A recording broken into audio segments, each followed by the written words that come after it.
മക്കളെ റാത്തല്ല എന്താ പറയുക ഇവിടുന്ന് കണ്ട ഈ വെയിലടിക്കണോണ്ടാ ഈ ചുമരി നമുക്ക് ഞാൻ ദൂരത്ത് നിന്ന് കണ്ടപ്പോൾ എനിക്കും തോന്നി ഭയങ്കര ചട്ടാക്കലാണ്. നേരെ മറിച്ച് നേരെ ഇങ്ങോട്ട് നിന്ന് കഴിഞ്ഞാൽ ഇതാ ഇതൊരു പ്രശ്നങ്ങളും ചേട്ടാ. സംഭവം ഒരു പ്രശ്നമില്ല.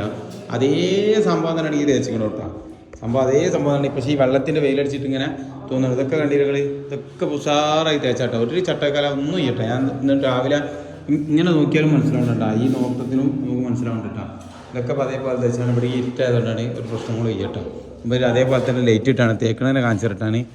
भाई अच्छा सलीम भाई दूसरा आदमी बोला फुल चटाई बोला वो पानी का है वैसा तो दिखता है. हाँ अच्छा प्लास्टिक ഈ ഓരോരോ ഭാഗം ഓരോ ഇവിടെ വന്ന ആൾക്കാരൊക്കെ ഫുള്ള് നല്ല അഭിപ്രായമാണ്. നിങ്ങൾക്ക് കമൻറ്റിൽ കാണുമ്പോൾ അല്ലെങ്കിൽ മൊബൈലിൽ കാണുമ്പോൾ അത്ര സെറ്റപ്പിൽ കാണാൻ പറ്റില്ല നിങ്ങൾക്ക് ഒരിക്കലും. അങ്ങനെ അത്രയും സെറ്റിലാട്ടോ.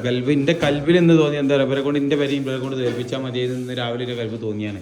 കാരണം അത്രയും വൃത്തിയാക്കിയിട്ട് തേക്കുന്നുണ്ട് നിങ്ങൾ. നല്ല സൂപ്പറാക്കിയിട്ട് തന്നെ സൂപ്പറാക്കിയിട്ടാണ് തേക്കുന്നത്. നമ്മൾ വെറുതെ പറയില്ല റമദാൻ മാസമാണ് അതൊന്നും കാര്യമില്ല വെറുതെ പറഞ്ഞത്. ഇല്ലാന്നുണ്ടെങ്കിൽ നമ്മൾ എന്ത് ചെയ്യും അപ്പോൾ പറഞ്ഞു വിടും. അത് നമുക്ക് ഇഷ്ടമില്ല എന്നാൽ മതി. നല്ല വൃത്തിക്കല്ലാത്ത പണിയെടുക്കാൻ നമുക്ക് പൊരുത്തല്ല.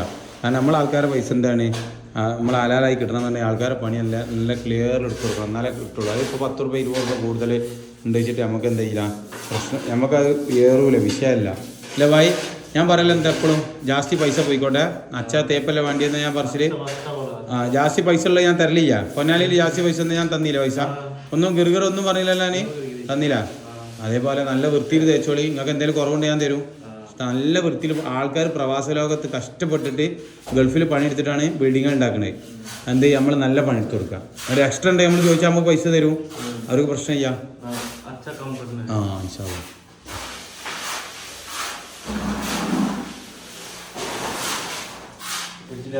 സലീം ഭായ് അച്ഛാ ഇനി എത്ര മാസം കഴിഞ്ഞ് പോവും? 6 മहीना 3 മാസാ? അടിയാന്ന് എനിക്ക് ഇനി 3-4 പണി ഇവിടെ തീർക്കാണ്ട്. ഇപ്പം വന്നിട്ടുള്ളൂ ഇനിയും പോവാണല്ലോ. ഞാനും കൂടി ഗൾഫിൽ നിന്ന് ഇങ്ങനെ വന്നിട്ട് ചങ്ങായി. ഇന്നെ 6 മാസം കഴിഞ്ഞിട്ട് എൻ്റെ കപ്പിൽ വിടല്.